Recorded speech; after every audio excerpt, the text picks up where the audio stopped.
Yo, what's going on out there? It's Larry coming to you again with another Blazing Sports Report. Right now, what we're about to get into is these Western Conference Finals. They are set and we are ready to go.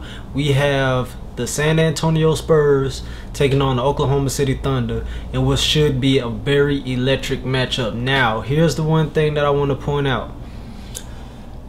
As great as both teams have played, as dominant as both teams have been, they've been displaying, you got to think about the level of competition that both of them had to face to get there. San Antonio started with an easy task against the Utah Jazz.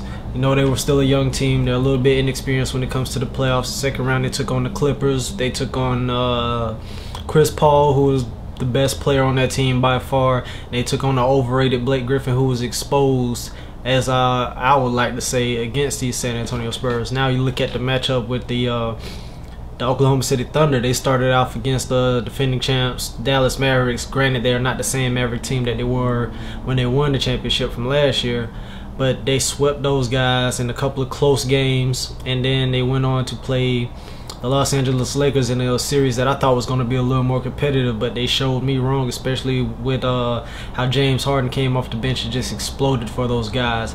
Now they meet up in the Western Conference Finals, and what I will say is this: we will see how great individual performances do in terms of the Oklahoma City Thunder against great team concept that we got with the San Antonio Spurs. Now, I don't care what anybody says right now. Durant, Westbrook cannot be defended one-on-one in this series. There's nobody on the Spurs team that could defend either one of those guys one-on-one. And we know that the Thunder have been running pick and rolls to perfection. They showed that against these Los Angeles Lakers in the last series. But when it comes to defenses, we know that Greg Popovich, he's a master planner. He's best coach in the NBA right now. And he's got these guys playing at a high level, and he got them playing at a great team level as well. Now, I'm not knocking the team play of the Oklahoma City Thunder, but when you look at the Spurs, they are very unselfish. Very, very unselfish. They don't care who scores points as long as the baskets are falling. Any given night, you could have a Danny Green go off. You could have a Kawhi Leonard go off. You could have Tim Duncan go off. You could have Gary Neal come off the bench and light it up for three. Matt Bonner, he's going to be roaming the perimeter. It's a lot of weapons that the Spurs have, and they all do everything so well. They know their roles. They know what they're supposed to do. When you look at the Oklahoma City Thunder, you know Westbrook is going to bring the ball down the court. You know that Harden is going to bring the ball down court.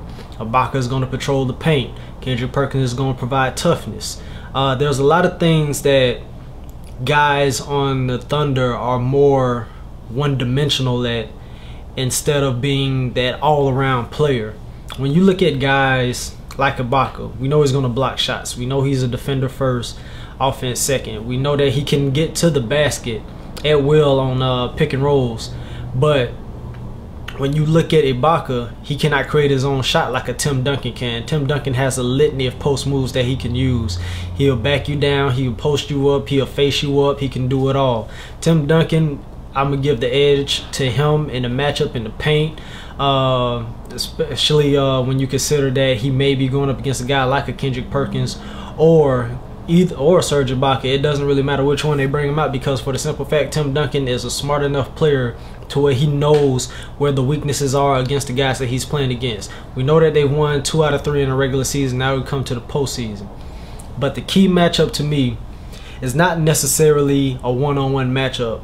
It's more of a defensive matchup.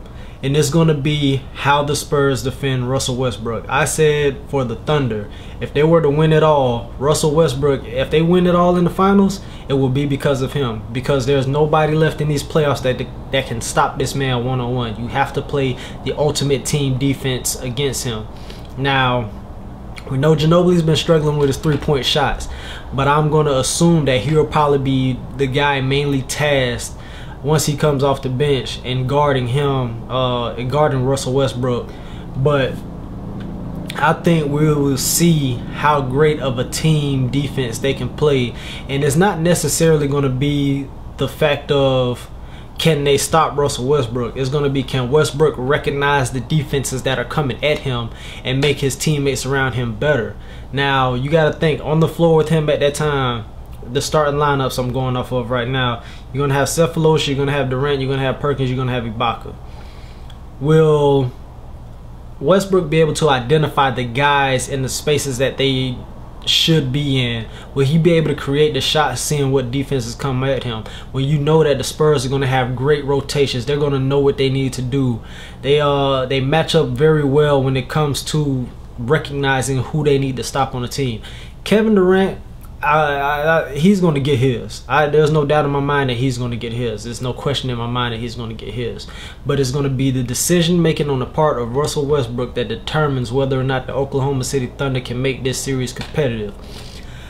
Kenny Smith had a great point on Inside after they beat the Los Angeles Clippers. He said that the only way you can beat the Spurs is if the Spurs beat themselves. Because even in that Game 4 closeout game, like he said, and if anybody watched it, Spurs were in their offense, the shots just wasn't falling. So it's basically like you got to rely on the Spurs to have a bad shooting night in order for you to beat them. And I think that this team, with the weapons that they have, Diaw has been playing great in these playoffs. Tony Parker, he's been playing outstanding. And even in the games when Tony Parker hasn't played as well as we've accustomed to seeing him do all season long, other guys have picked up the slack. I don't see that happening with a team like Oklahoma City. Like, you know, Harden's going to come off the bench. He's going to provide a spark. Harden is a guy who's not afraid to do anything. He'll shoot. He'll isolate for himself. He'll attack the basket. He can do it all. But outside of the main three guys, you don't really have anybody else on that team that can create for themselves. When you look at what San Antonio has done, create for himself, Park can create for himself, Steven Jackson can create for himself, even though he's been quiet offensively. I mean, you got guys, Duncan can create for himself. You got 4 guys that can create for themselves. I'm pretty sure I'm leaving somebody out. But not only that, but the guys play such a well-rounded team ball offensively that they're so unselfish in looking for a shot that they'd rather give somebody else a good shot, or should I say a better shot than a good shot that they will have.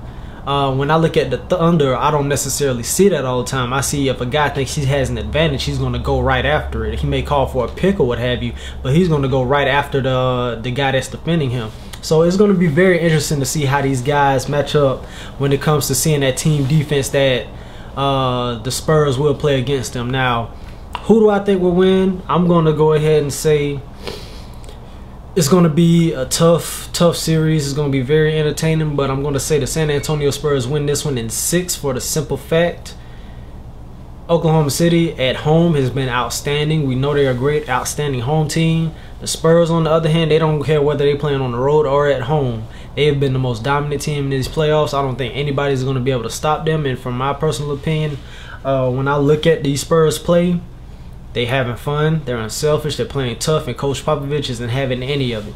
When he sees something wrong, he lets everybody know what's going on in that team. And I think that Coach Popovich will be able to showcase how great of a mind that he has as a coach against these Oklahoma City Thunder. He will find a way to neutralize Russell Westbrook. I think he will be able to do, but in my opinion, it's going to be on Russell Westbrook's decision making that ultimately defines this series. I think that in the end, Westbrook, we know he likes to take shots, we know he likes to create for himself, he likes to get his own offense, but he's going to have to become a facilitator for this team in order to win these games. Whether or not that means that he's going to have to negate ball handling abilities to a guy like James Harden, we don't know yet, but we will see.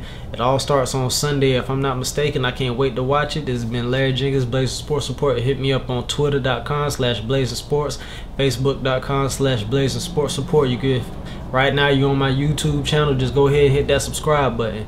Larry Jenkins, Blazer Sports Support. I'll holler at y'all. Peace.